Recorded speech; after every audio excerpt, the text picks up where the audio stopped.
في سؤال كلنا بنساله لبعض، لو لقيت شنطه فلوس في الشارع هتعمل ايه؟ في اللي بيقول ان ده رزق وجالي، وفي اللي بيقول هسلمها للشرطه، وفي واحد تاني بيقول انا هوديها الجامع. بس كل الناس دي ما تعرضتش للموقف ده بجد. طب ايه رايك احكي لك قصه واحد عاش القصه دي بجد؟ شاب امريكي اسمه اليساندر كان قاعد في بيته جعان وطلب اوردر من مطعم مشهور. استنى شويه والاوردر بتاعه جه. لما جه الاوردر بيفتح الشنطه اللي جه فيها الاوردر، لقى فيها الاكل بتاعه ولقى شنطه تانية. ما كانش فاهم الشنطه التانية دي فيها ايه، ففتح الشنطه لقى فيها $5000.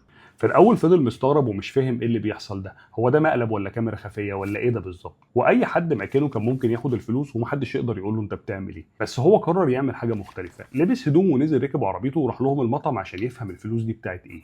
وفي الاخر عرف ان الفلوس دي كانت بتاعت تبرعات، والمفروض تروح البنك وموظف حطها بالغلط.